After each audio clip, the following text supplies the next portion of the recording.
What is going on, everybody? This is I Overcome with Michael Brown as your host. I want to inspire you today with the title, The Battle is Not Over. And this is a huge thing that a lot of people don't understand, that the battle always continues. And do not ever have your guard down. Be aware. Use all your senses. The five senses were given to you for a reason. Use all your senses. I'm gonna give you a little background of what the battle is not over. So I was like, okay, God, what do I speak about today? And all I heard was the battle is not over. When I wrote that down, all you hear is, and I'm like, okay, please let it not be the cameras that I set up, because if these cameras fall, I mean, that's a lot of money going down the drain, and I really gotta buy all those stuff again. And I'm like, okay, cool. The cameras are good. Go into my bedroom. My bed is okay. Then I go into the washroom, and I couldn't believe it. I have a video to show you, because I don't think you'll believe me when I say that this had happened. But my mirror came off of the mount in my washroom and fell down. No one hit the wall. I was downstairs. No one else is in my house but my dog and I. And I'm like, wow, like, this is real. The battle really is never, ever over until we have our last breath, until the clock says 000 on it. That's a football sports reference. But you always have to understand that there is opposition going to be in your way. But what are you going to do when that opposition comes? Are you going to fold? Are you going to cry? Or are you going to be awake, prepared, and ready to fight that battle, to go on where you need to go on to meet your destination? So just keep that in mind, that the battle is never, ever over, and there will always be opposition. It's just be prepared for that opposition. All right, people. So I have another guest in here. He goes by the name of Gregory Williams. Not really, actually. He goes by G-Dub the Barber. Magic. My people.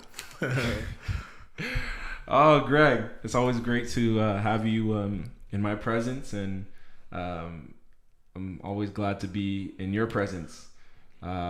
Although you push me away sometimes because I get on your nerves. It's always great to see you and to be with you. What's going on? How's life? Tell us a little bit about yourself. Tell us, So as Mike said, my name is Greg, aka G-Dub the Barber. So I'm a barber. I run my own barbering business. I'm married to the beautiful Chantel Williams. All right now. I got two boys. My oldest is 2 years old. His name is Roman.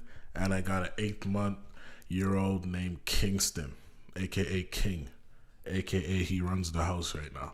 So that's about what's going on right now. That's about what's going on right now. I'm the youth pastor at Hamilton Church of God. Yep. And that's pretty much it, man. What's going on in my life right now? Just being a dad. Just past Father's Day right now, so... Yeah, so happy Father's Day. Yeah, appreciate that.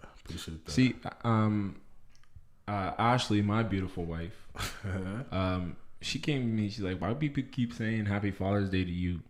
And I'm like, yo, listen, if they want to speak into my life, let them speak into my life. Straight. You know what I mean? Don't take that off of me. Just let me have my moment, You know what I mean? But yeah, so how was the Father's Day for you? It was good, we didn't really go out. We just stayed in. Oh, that's the best. I had my brother and his wife come over. Okay. And My wife actually did oxtail for the first time ever in her life. Oxtail or oxtails? Multiple. So oxtails. Because the States people, they say oxtails. Yeah? Yeah, they do. Really? Yeah, they actually do. That just doesn't even make sense. Well, because it's plural. Doesn't matter. Okay. It doesn't matter. It's oxtail, singular, in a plural manifestation. But yeah, so she made that for the first time ever, and it was bomb. Like, you know, so she asked me what I wanted, and I said, yeah, I want some oxtail. Yeah, I don't want to go outside. I don't want to order none. I just want some oxtail. I'm goody. And she's like, all right, boom. Made that, and those are licks. Wow, she did it up, eh? She did it up, stuff. She did it up. So oh, Lord. And I'm not the only witness. My brother was there and his wife was there, so they all tried it. This is not her first time making it. This is her first time. Shut up. It's her first and she time. killed it on her first time? Smashed it. Oh, that's a wife. Yo, trust me, bro. That's a wife. Trust me, bro. Holy. Yeah, so... Are you sure her mom didn't make it and then transport it? Nope, oh, okay. I was there. You witnessed. Yeah, because it was my money that bought it. So. He said, you better not waste this stuff. Yeah, so... Yeah, but she cooked it down. It was done proper still. So, wow. Yeah. That sounds like a great day and a great celebration. I mean, nice. The kids can't do much since... Yeah, they're just chilling. Chilling, just yamming baby food. Yeah. Probably getting a lick of an oxtail and stuff. Yeah, here and there. So, yeah, man. So how did we get here? How did we get to being a father? Oh, let's take it back. How did we get to being a husband? Funny story. You know, I actually didn't want to get married. Okay. That was not in my plan at all. Because my view of marriage at that time, because I used to work in a barbershop, so I used to see a lot of husbands come in. Oh, the barbershop's the worst. Trust me. And you hear everything of what these guys experience and, you know, just their viewpoint of marriage. And I was like, yo, there's no way I want to be a part of this. Yeah. Like, it just sounded like prison to me. So I'm like, you know what, forget it. I don't want it. And this is even after I've already met Chantel, because we were going to the same church and everything like that. So I already knew her. And just eventually, just through life, just growing, developing, gaining more understanding as a person, as a man. And I got to a point where it's just like I actually started to have a desire for a wife. I was totally against it at first. Had no desire, no inclination, no nothing. Even though I'm a youth pastor, I'm not even going to tell you I heard God the first time say, Greg, get a wife. Nothing. You okay, so wait, hold up. Is that how God speaks to you? No, I don't. It doesn't sound creepy like that. But yeah, like it was actually other people. They were saying because of the role that I was having and my aspirations to want to be in ministry and stuff like that, they were saying like, yo, you should get a wife and this and that. And I was like, I'm not going to just go and get a wife just because. Just because. You know what I mean? So I'm like, forget that. So I just resisted it, just kept doing what I was doing. And then eventually, you know, just talking with God, just living life really. Yeah. I'm not even going to say I was chasing after it. I was just like living my life, talk to God about it here and there. But I can't say that was my aim. And then eventually, all of a sudden, I just started to have a desire for a wife. I actually wanted a wife. So what I said to God, I knew like what happens a lot in Christian circles is that many people turn into like Christian mingle and they want to date like 20 people. Like, you know what I mean? To try to find the one. So my viewpoint of it, and this is just my opinion, so you don't have to adopt this, but my viewpoint was that's what people did in high school. So I said to God, I'm like, God, I'm not in high school. I'm grown. I'm like, I don't want to be going around dating people all over the place to find the one. I'm like, you know everything, so you know who's the right fit. So just show me who that right fit is. Yeah. And I'm not going to say I had a vision or anything like that. That's literally all I said. Continued on with my life. Met some people along the way. And the whole time, even while I'm engaging them, talking with them, just getting to know them, in my heart, I'm kind of like fishing for like, yo, is this the one? Should I press more into this relationship? So what you had was now you're like, okay, dating is over. It's time to find a wife. Yeah. So what you're saying is, I mean, we're not talking about relationship. Yeah, We're not yeah. here to talk about relationship, but I find this is very important to talk about, especially within ministry. So you moved from the dating to the marriage state of mind. Now you were dating with intent. Exactly. So did you find the woman that you were encountering? Did they have the state of mind that you had with, okay, I'm going to look for a man to marry, not for a man to see if he's the right one? Most of them was just like, from my perspective, it was more like be a boyfriend or just get with you or whatever it may be. So even when I'm talking to these girls, I'm not dating them. It's literally just conversation. So I'm cool with them. They were my friends, whether I met them at work or we went to school together. So we're just developing. But I was watching the whole play with that intent. Like I prayed about a wife. So when I'm talking to you in my head, that's what I'm looking for. So I'm not putting it out there. I'm not saying, hey, listen, I'm a man of God, so unless you want to. Like, it wasn't like that. It was more like just chilling, cracking jokes, this and that, just watching their mannerisms, just seeing them, just checking my heart, seeing like, okay, is this the one? Yeah. And one after the other, it just wasn't. It's like I could see like down the road. And I'm like, nah, this wouldn't work out, or I'd be miserable in this one. So did you have like a checklist almost? I wouldn't even say, like, kind of. Yeah. Kind of. But it's not like I wrote it down or anything. It was more like... Because I'm big on the checklist. Anyone I mentor, I'm like, you need to have a vivid point of view of where you want to be and who you want to be with. Almost like a vision board type of thing. A vision board, exactly. Yeah. With me, it was more like I had specific things that I was looking for. Like, obviously, I wanted somebody who loved God, loved the ministry.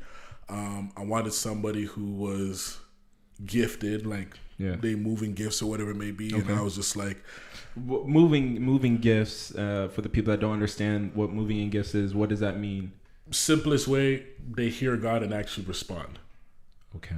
So they act on what they hear. They're not just people that just exist. Like, they're actually in their relationship with God, there's an intention. It's like, I'm not just talking to God, God's talking to me. And like, there's that relationship there. So we're gonna come back to that. Yeah, because I know we're gonna come back to that. Yeah, we'll get deeper into that. But so that's what I was looking for. It was really just probably like those three things. So when I was talking to these other female friends, that's what's in my mind. That's what's going through. So even when they're humorous and I can click with them, I'm still looking for, okay, is this the one? I'm not just jumping in just because. So little by little, it's like I can see down the road with every person I was talking to when I thought about, should I commit to this one and actually invest in this relationship?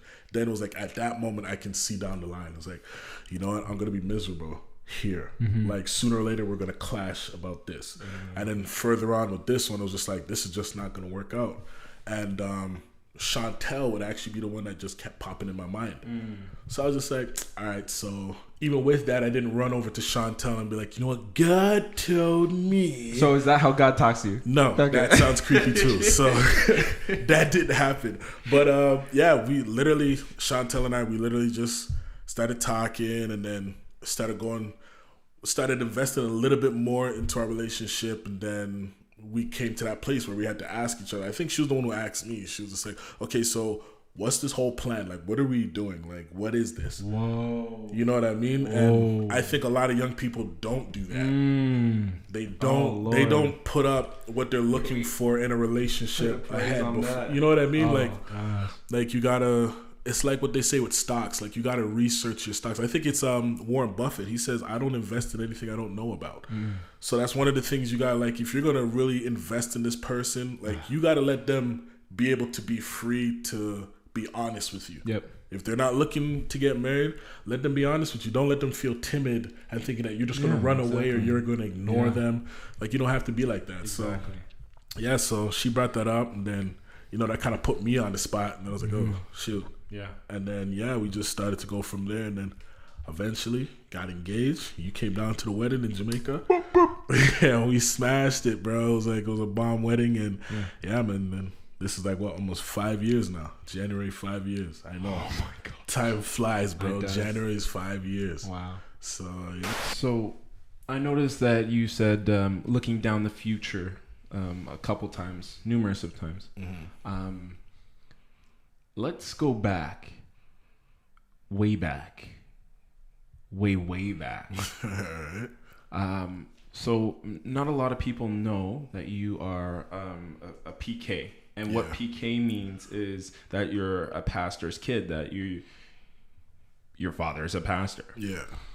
Now let's go back to where you grew up and talk about where you grew up. Don't boast about it just because they won. Okay. Okay.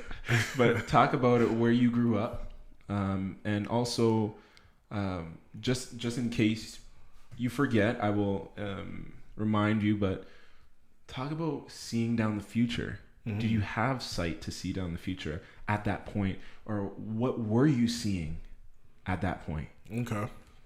So, first off, I'll say it like this: like, every person has the opportunity and the ability to project, to have a vision, to see something beyond where they're at the moment. Many people don't. Sometimes we allow either obstacles to block that sight. Okay.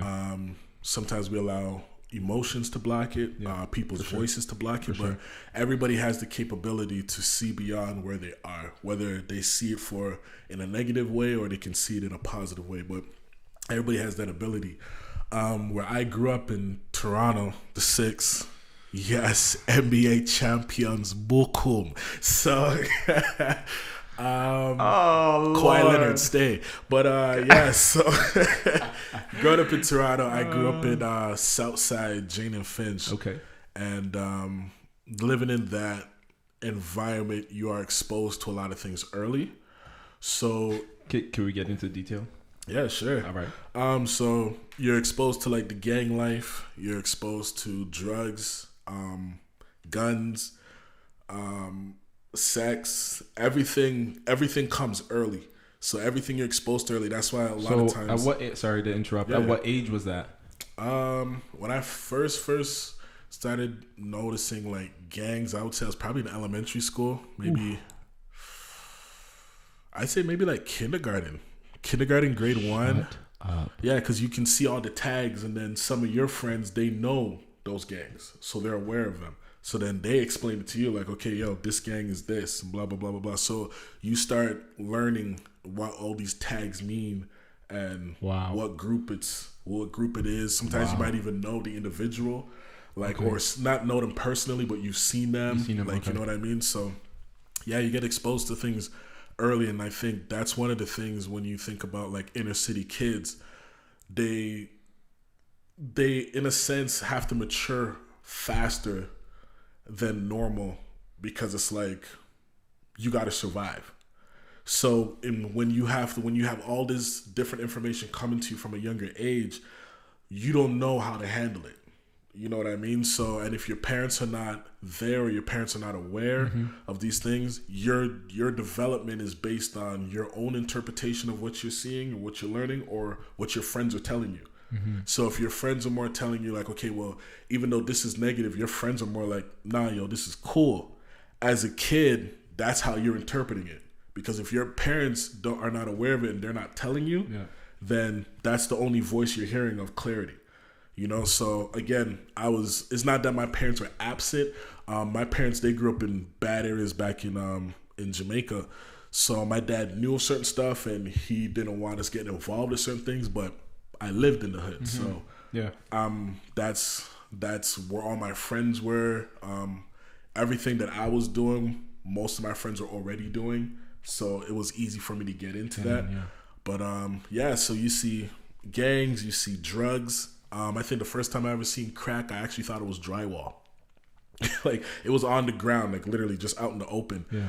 And two of my friends, this was in middle school. I didn't know because that was on the ground. It was scattered all over the place. But again, I thought it was drywall. So I'm like, oh, people are just throwing drywall out. Like, you know what I didn't connect it. You know what I mean? Because I heard about crack and this and that, but I've never actually seen it. So I was just like, okay, whatever. So two guys that I grew up with, there was one day where they started coming to school with like brand new pairs of shoes, like every day. They pushed the drywall. Bro, they found it and they were selling it. So they were getting the money. They were buying shoes. So they were coming to school with new pairs. I mean, it was like almost for like, I want to say at least a month. Every day they had new pairs of shoes. I mean, fresh pairs of shoes. Lord. Yeah, and I only found out like in the middle of it, like somebody was explaining it to me because I was like, yo, bro, like there's another pair of shoes. Like, yo, this is lit. Yo, their family's rich or whatever it may be. And then 2 2s, you end up hearing like, nah, yo, they're selling crack over there. I was just like, Bert? I'm like, oh, okay. Wow. But it was normal. To me, I wasn't like, oh my gosh, they're selling crack. It was just like, yo, they're selling crack, bro? Like, that's dangerous, but hey, that's cool. Like, you know what I mean? Yeah. So, yeah, and they're like 1 grade ahead of me. So, I think I was either in grade 6 or grade 7. So that means they were selling from grade 7 or grade 8. Wow. Yeah. And then once they sold out of that, I guess they stopped selling, at least for that point of their life. But yeah, I remember that. And yeah, you end up seeing crackheads. Just a lot of stuff you get exposed to in the hood. So again, you have to kind of like, you got to adjust to what you're seeing. Yeah. But you're not thinking that you have to adjust. It just happens. You start to navigate. And then certain people that you're around, they kind of help you to navigate. So that's why you always got to pay attention to your circle, because your circle will either do good for you or they'll do evil for you. So I had some friends that would more like guide me away from certain things. Or if I was getting too deep into something, they would kind of pull me back. When some of my other friends, they didn't have those restrictions per se. So when they were going in, they went in. You know, like one guy grew up, he got kicked out of middle school if I'm not mistaken. I'm pretty sure this is what I remember in school, but he got kicked out because he had cocaine in his locker and he was in grade 7. And he got kicked out. So I was like, you know what I mean? But to us it was just like, that's normal. It's like, oh yeah, you got kicked out for cocaine. So the only thing in my head is like, yo, do you want me to go punch out the guy that told on you? Right, like, you know what I mean? It was more like that. But again, so you have to kind of adjust. So if you don't have the people around you to be able to navigate you or guide you out from certain things, you can get further and further deep. So that's why when you see kids go really deep into something, look at their friends. It's not even just their household. You have to look at their friends, because they're not, kids don't hang out with their parents. Yeah, they live with their parents. That's true. They hang out with their friends. So you got to watch their friends. And if you see this kid is really going far, you look at his circle, you'll see why he or she is going so far in. Because you'll see the people around them, they're not restricting. They're not trying to say, yo, let's not do this. Let's not, because kids listen to peer pressure. So majority always rules. So if the majority or the most influential person says no, then they're going to ease back. If that person says go, they're going to push forward. Yep. And that's how it was for some of my friends. All they had was go. And then others, they didn't have that. So I have friends that grew up in the same neighborhood and they never got into nothing close as many fights that I got into. They never got suspended. They never went to detention. They never had nothing. You know, they grew up still in the same hood. They went on to live their lives. And other friends, they didn't. Like, you know, got locked up, some dead, some still living the life. So, yeah.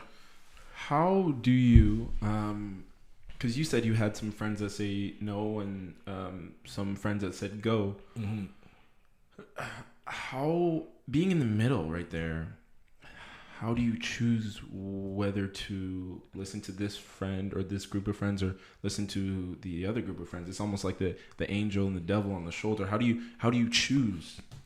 That's the hard part, and part of that I think is a learning curve. So some stuff, it's like you'll go with the friend that says go until you get so deep and you start getting scared.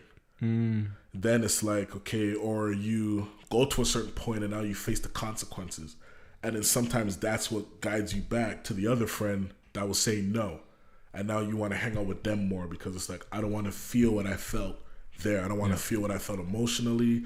I don't want to see what I saw. I don't want to think what I thought. No, that type of stuff. And sometimes it's just who you're choosing to let talk more.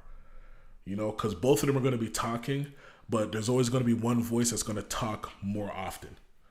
You know, and so if you're constantly around that certain person, or if you're constantly around that certain person and you just allow that person to talk more, to just express themselves more, then you're going to start leaning more towards that side, because it's that conversation that builds the trust.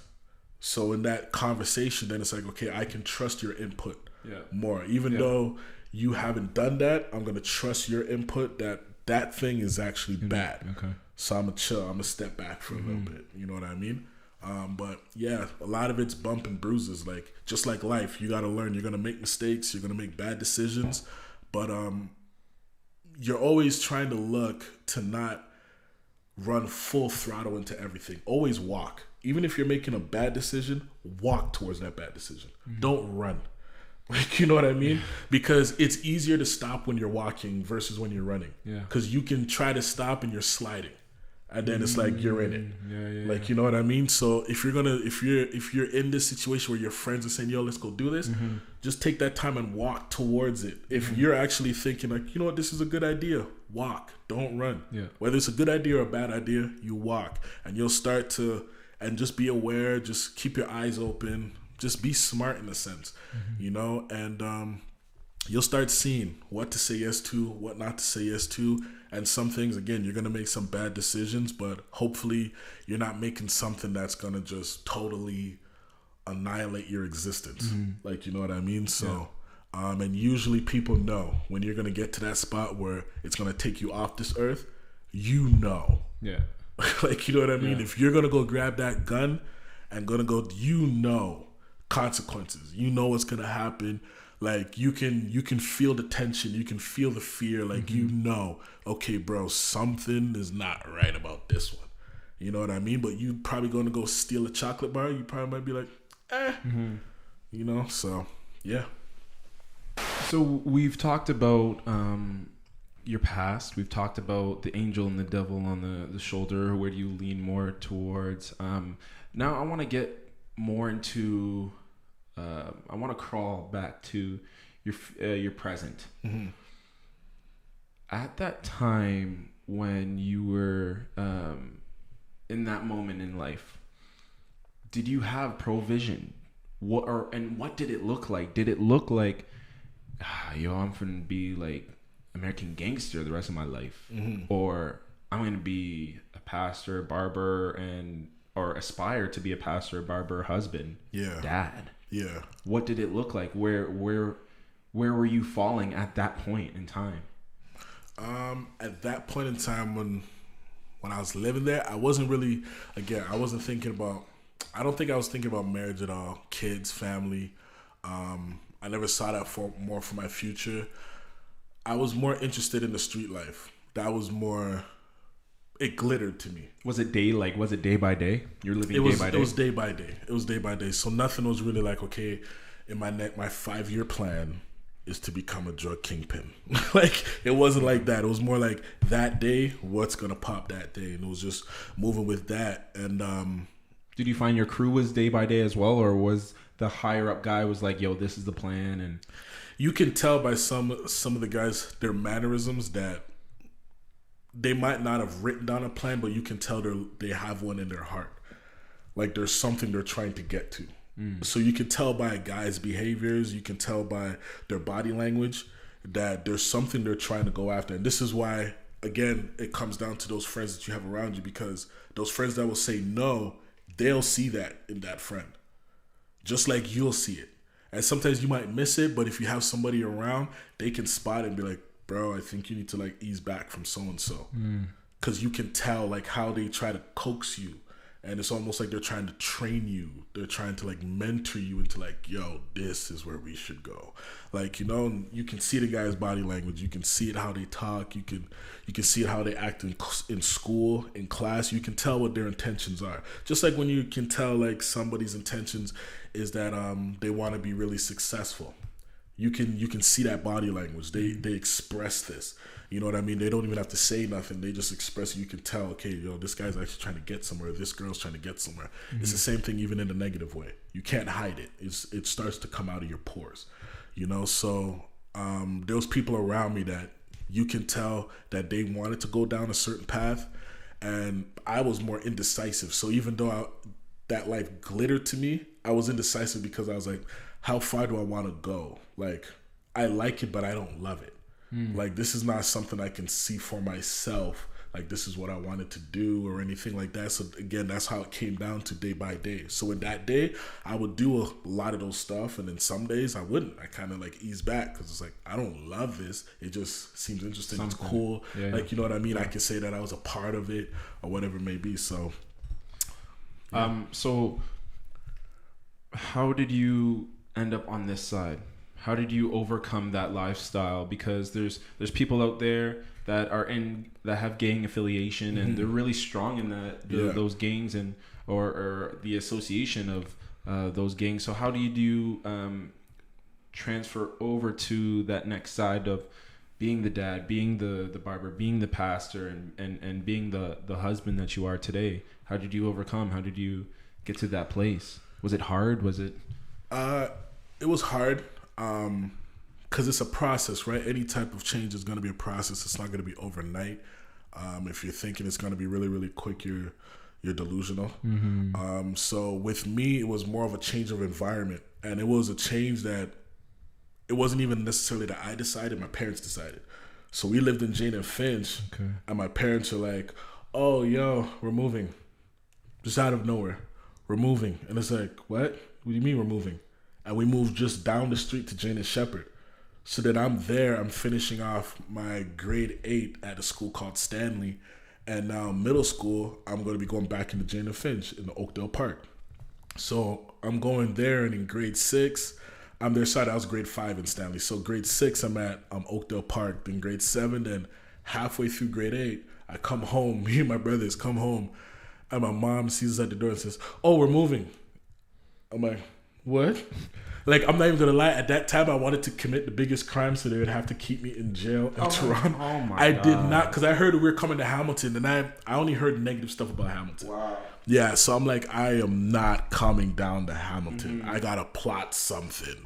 Like, I gotta do something to stay up in Toronto. I'm not coming down here. So, but what that did, it moved me from seeing so many things that I was so used to. It exposed me to a new world. Yeah. And a lot of times, the reason why people can stick get so thick into gang affiliation is because that's the world they know. That's when they look out their window, that's what they see. So when you put a kid or a grown man or woman and you put them into a different environment, you're now exposing more options. Because if they only stay in the one thing, that's the option they see. So it's like, okay, I'm going to be a drug dealer, or I'm going to be a prostitute, or I'm going to be a gunslinger, or like these are the options that are here. But when you can pull them out of that neighborhood, whether it's by force or they're willingly going, it changes the options.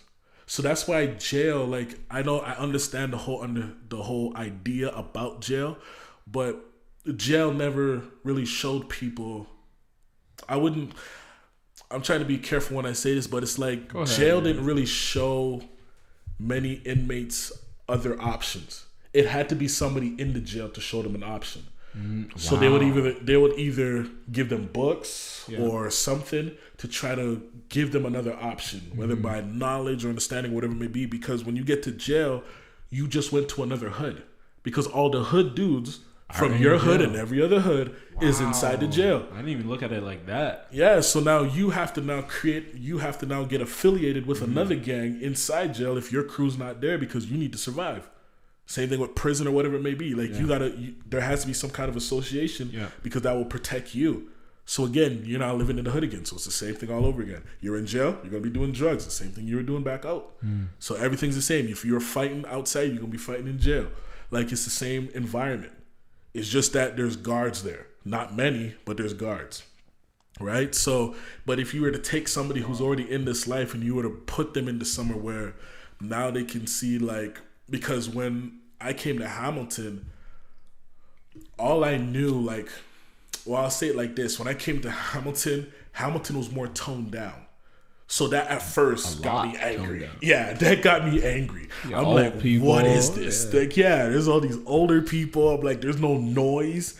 I'm like, how do you guys sleep without noise? You guys don't have police sirens here? There's no police? Like, yeah, so it was weird, you know? So that kind of threw everything off, and I would get so angry about that. But then you started meeting people. And sometimes the options that pop up in your life is actually the people that pop up in your life. So now there was people now popping up where now I'm starting to play ball with more people, and I'm starting to meet parents. I never really spoke to people's parents when I was in the hood. Like, if I seen him, I was like, oh, hi, is so-and-so here? Can he come outside and play? Blah, blah, blah. But now here it's like, yo, dude's driving me to practice. I better say something while I'm in this car. Yeah. Like, you know what I mean? And then now all of a sudden you go from only knowing Honda Accords and all this stuff to all of a sudden I'm in a seat with somebody in a Mercedes Benz, and I'm like, you doing drugs? You know what I mean? Drugs? I'm like, how'd you get this? Like, you know what I mean? Yeah. So it started to expose me to another thing. So I'd ask them, like, yo, what do you do for a living?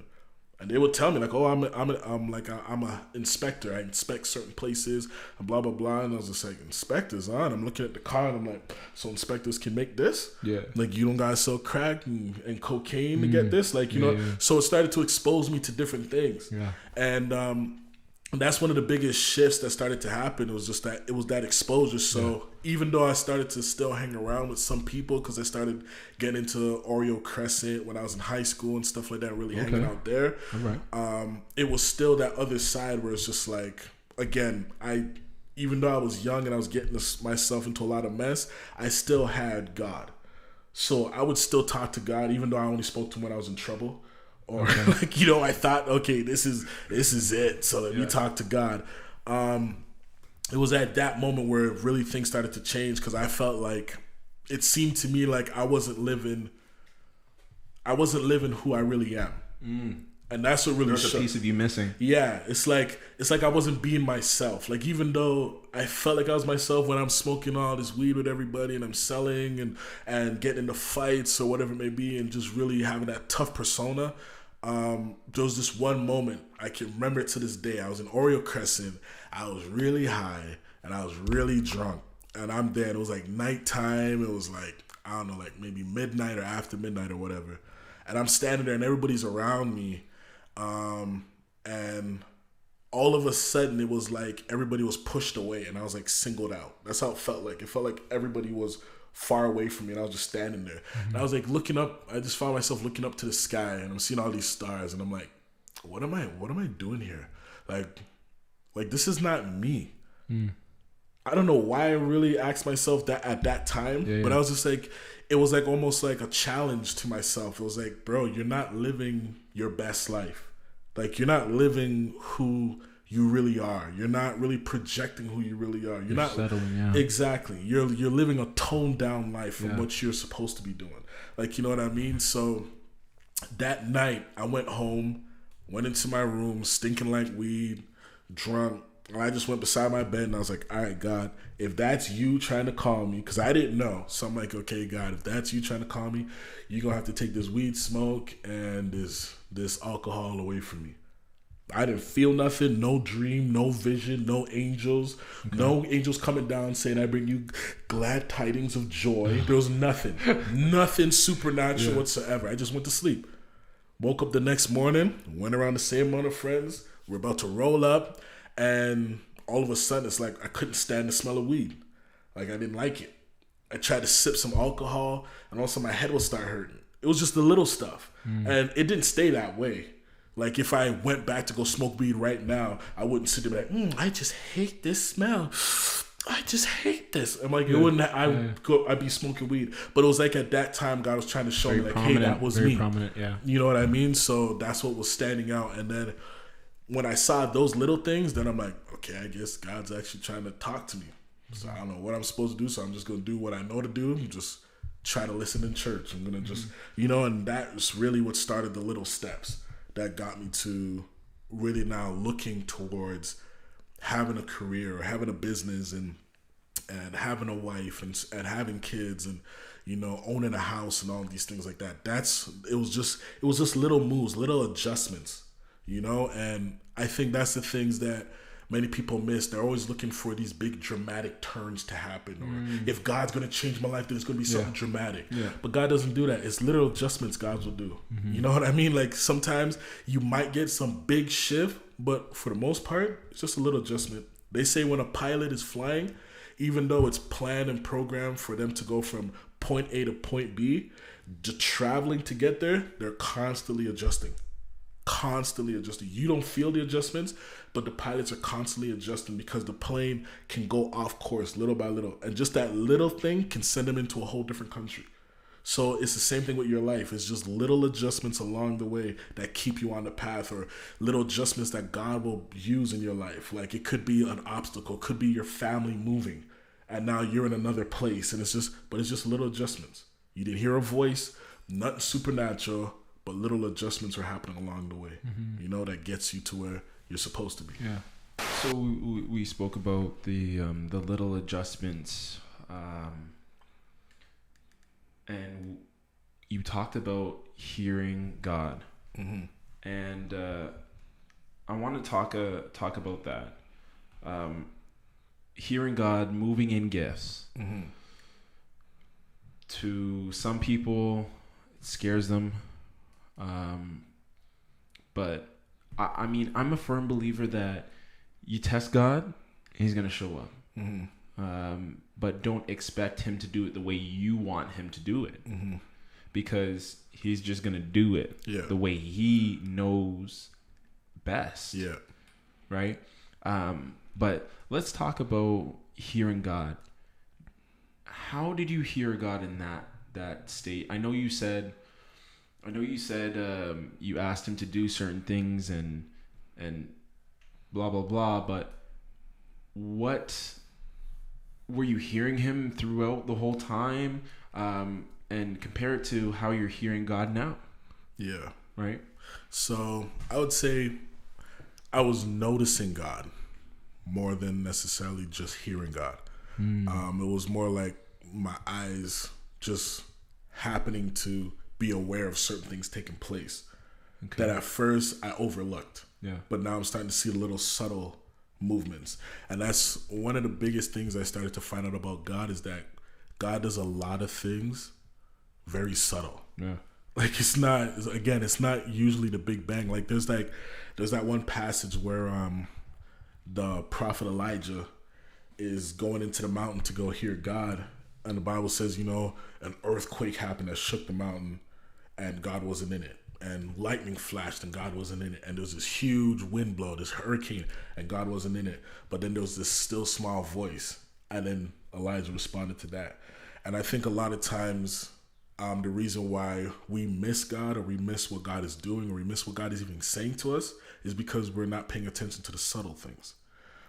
It's like little bricks that build a house. It's not a huge brick that they put on a house that's your wall. It's little bricks that anybody can hold in their hand, even a little kid can hold in their hand, and you lay that down, lay another one on top of that, and all of a sudden, eventually, you have this huge wall that's there. It's the same thing with your relationship with God. So I found like the little subtle things that God was doing, just moves, thoughts that would come into my mind, or that would almost like challenge me or provoke me to question certain things, question what I'm doing, question who's around me, questioning what am I listening to, what am I pursuing, and just like little things like that. So whether it be thoughts, whether it be people, whether it be just circumstances, it was just like little things that I would start to notice, and some things were out of my control, but where it put me, then I could look back on it and be like, oh, I'm guessing God must have did something in that. Like, I'm guessing He allowed this to come, or He orchestrated this to happen. It was out of my control. I didn't plan this, but it started to happen. And then other things, just like God leaves in your hands to decide, so then that's when the thoughts would come, or I'd have an impression on my heart about something, and then it would either encourage me to question something or provoke me to take action on something. And then the more you start to go with that, then you start to have clarification on His voice, because now you're starting to you're starting to become familiar. Familiar, yeah. And then when you become familiar, then it's almost like now there's a tone to it. You know, I'm not trying to make it mystical, so I'm trying to make it like, you know what I mean? There's almost like a tone to his voice and how he moves now with you. That might be different how he works with somebody else, but with you, there's a unique way with you because you're unique. You're different. Like the way I talk to Roman, my firstborn, is different than how I talk to King. You know what I mean? Roman is 2 years old. King is 8 months. There's two different ways I talk to them, even though I love them both and they're both my sons, but they're different. They're at different stages in their life. So it's the same thing with God. God looks at who you are. He knows you and he'll communicate with you uniquely. At that level. Exactly. At that level. You know what I mean? And then from there, he'll start to like kind of challenge you to come up. You know, but yeah, the more familiar you start to get with his voice, and again, it's just the little subtle things, like the thought you just had that you weren't trying to think, but it just popped up in your head. And it's just like, like you could be around somebody and a thought come up like, I don't know about this guy. Like, pay attention to that. Like, you know what I mean? Just watch it, pay attention to it. I'm not saying that every thought that comes in your head is God, but you should take account of everything that's happening. Just like a business, they take account of everything that's happening in the business, all the money, everything, and pay attention to everything. That's what you got to do with your life. You can't just live life just overlooking everything. You got to pay attention to the little things that are happening, people that come in, the people that want to chime in. You want to pay attention to that. You don't have to reject everybody. Pay attention to everybody, and then whatever's trash, dump it. Whatever's gold, keep it. You know what I mean? And then with that familiar, you start to learn a pattern that starts to happen. A pattern starts to emerge. And again, there's a tone that ends up coming and a personality to it. And it's just like, oh, okay, now I know when I'm hearing from God. And now I know when I'm not hearing from God. And you'll still reach the places where you're not sure. You know, and then it's at those times, again, it's more like a challenge where God is like saying, okay, come up because I want to talk to you on a different level now. You know, and then you just from a baby stage to exactly. Let's talk as teenagers, and then from teenager, let's talk man to man. Exactly. So my dad used to speak to me a certain way when I was a kid, but now as a man, I'm even shocked by some of the stuff he even asks me. Like, you want my opinion on this? Because I remember when I was a kid, there was no such thing as opinion. Like, you know what I mean? What to do, and exactly, you better do it. Exactly. But now that I'm older, it's just like, you know, what do you think about this? What is it? I'm like, what? But yet you see it in the Bible. There's times where God will ask somebody like, oh, Jeremiah, what do you see? Like, you know what I mean? Like, tell me what you're seeing. Or somebody's about to make a certain decision, and like Jonathan, he don't even hear anything from God. He just sees an opportunity. He's about to act on the opportunity, goes and acts on it, and God works. But he never heard a voice. Nobody told him go do this. You know what I mean? So it's like you see it throughout Scripture where God will like get to a certain level with people where he starts to talk to you now like man to man. In a sense, you know what I mean? So it's not even like it's God talking to creation. It's more like, yo, my dad's talking to me, or my friend's talking to me. Like, you know what I mean? But it's not creepy. It's not some mystical, ew, and you gotta light incense and all this weird stuff. Like, you know what I mean? It's literally just life. You just move through life because God is life. No spells, no nothing. No spells, no incantations, no chants. You know what I mean? No rocks. Exactly. No rocks. No what's it called? One of those. No crucifix. No crucifix. No fleeces. Like, you know what I mean? Like, it's understanding the fact that God is life. So the way God's gonna talk to you is through life. Yeah. So you're gonna have life experiences. You're gonna have some ups. You're gonna have some downs. But it's knowing that God is life and God's gonna communicate to me. He's gonna let me know. He's gonna guide me to the place where I need to be. He's gonna put people around me that I need to have around me. He's gonna give me the option to choose. Whether right or wrong, God's not going to restrict me to only choosing what he wants me to choose. He's going to give me the option to either choose it or reject it, like take it or reject it. Like he's going to leave that freedom to me because, and that's the one thing, like when you brought up, like God's going to do things the way he wants to do it. And that's how a relationship is. Like if God has to do things the way I want it to go, then that means I manipulate God. I'm his slave master. Like I run him, so he doesn't have freedom, and God's not gonna force me to do anything either, or else I don't have no freedom. So in a relationship that's gonna progress and that's gonna grow and that's gonna mature, I have to have the freedom to choose right or wrong. You know what I mean? Like, and that's one of the things about God that's funny. It's like God, he's so big. I remember I was preaching a message on this about Samson, and how I was really emphasizing the fact that God can use your bad decisions. And like I showed how Samson was this guy that his life is literally typified by bad decisions. That's really all this guy did. But yet every bad decision, but it's weird because every bad decision actually put him in good places, yeah. which is weird. And it just showed how God is big enough to not just use your good decisions, but he can use your bad decisions as well to put you into places. Because to be honest, some of your bad decisions is is the decision you're going to have to make to put you in a place that your good decision couldn't put you. Like sometimes your good decision is not going to land you in the spot that you need to be at. It's your bad decision that's actually going to put you there. And I totally agree with everything that you said, because if I don't know if you took this in, but I think this is a perfect time to wrap it up, because what you have just said was God will use your bad decisions to propel you to go forward and make it a good place for you to make good decisions and for you to enjoy a good life. Because your whole like high school age was bad decisions. Just bad decisions. But if you didn't make those bad decisions in Toronto, you would not come to Hamilton. No. And if you did not come to Hamilton, you would not have met Chantel. Exactly. And if you had not met Chantel, I wouldn't have had Oxtail. I know you're trying to get to my kids, but it popped up in my head. I wouldn't have had Oxtail on Father's Day. But you would have kids. Yeah, I would Father's Day, yeah, exactly. And then have Oxtail. Yeah, exactly. I wouldn't have had that. But that's the thing, man. It's realizing that life has positives and negatives, and you need both to cause a combustion. Yeah. You know, so the positives and the negatives are also not just positive things happening to you or negative things happening to you, but the positives are also your positive decisions, your good decisions, and the negatives are your bad decisions. You need both to be able to go forward in life. You're delusional if you think you're gonna have to make every single good decision to go forward. Because God knows you're not perfect, so there's no way in heaven or hell you're gonna make only good decisions. There's no way. That's not possible. Yeah. And there's no way you're only gonna make just bad decisions. You're gonna make both. Yeah. And that's why God can use both. That's how big he is. His right hand can deal with your good decisions. His left hand can deal with your bad decisions. And he'll use that to push you forward. Okay, we'll make cake. But you know what I mean? Like, that's what happens. It's just realizing that's part of life. That's part of growing. You need both to propel you. That's what causes the combustion. Negative and positives. And that's where I'm at in my life. That's where it has brought me. My negative, my positive decisions, my good decisions, and my bad decisions have brought me to a place where I can now have a ring on my finger, have a house, have kids, have Chantel, have on Father's Day, give her a Mother's Day. Like, we can experience all these things because I also made some bad decisions, not just good. So I feel that this was absolutely a great podcast. So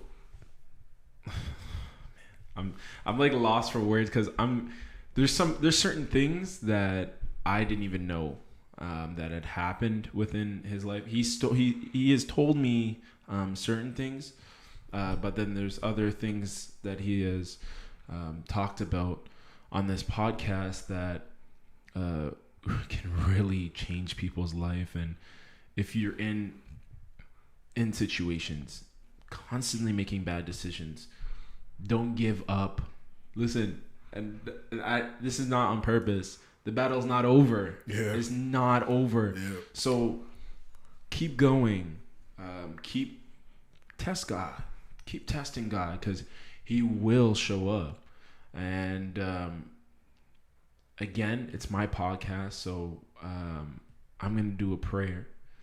But this is the turn, and this is why I said it's my podcast, because I ain't going to do the prayer. I feel like Mr. Gregory should close us and end us off in prayer, and just whatever you feel in your heart, pray for.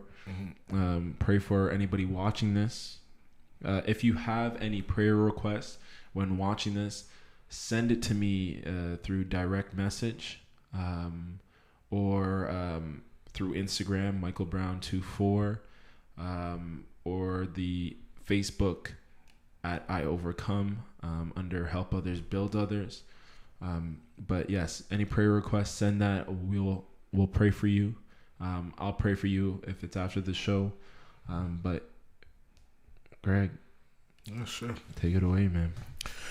Father, we just thank you that you're just so good to us, dear God, that even when we're doing bad things, when we're not making the right choices in life, Father, you still express your goodness and your love and your care. And you want us to know, and everybody who's watching, Father, and everyone who's listening to this, that you can use their bad decisions. They don't have to give up.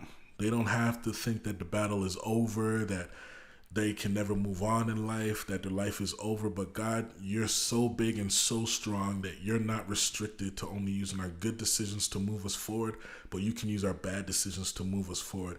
And using both, Father, you can mold us into the person that we're supposed to be in, and just really living the best life, Father, that you want for us. I pray, Father, for that person that feels like giving up, and that person that is associated with a group that he or she shouldn't be associated with, Father, and they're struggling on knowing what to do and in that place of indecision. And if that's you and you feel that at one time you were committed to this, but now all of a sudden you're indecisive, that's God moving in a subtle way, just making you indecisive because he wants you to question your environment. He wants you to question your path. Because it's only at that time when you begin to challenge yourself and the decisions you're making that you will begin to make a different decision. If you're already committed and this is just it, then God has to get you to that place where you start to question things, where you start to really evaluate your life. So I just pray for that person, dear God, that you will let them see the light at the end of the tunnel, Father, and where that tunnel actually is, Father, and that they don't give up, regardless if they make another bad choice, dear God, that you can still do something with them. So, Father, I just thank you for everyone that tuned in, everyone that's watching. I pray, Father, that you'll just strengthen people with this. You'll encourage people, Father, and that you'll just bring lives together with both the positives and the negatives to build a gorgeous house that they can live in, experiencing your love and your favor and your blessing, Father. We just thank you, Father, for it. In Jesus' name, amen. Amen. Thank you for watching. Gregory, again, thank you for sharing how you overcame your present life and that beautiful prayer at the end. I really, really thank you, and I appreciate this divine time. Yeah, it was fun. All right. Much love. I Overcome. You already know. It's your host, Michael Brown, with Gregory Williams, G-Dub the Barber, if you want to hit him up on Instagram. Boom, boom. Much love. Peace. Later. Believe in yourself, and that's the place to start. And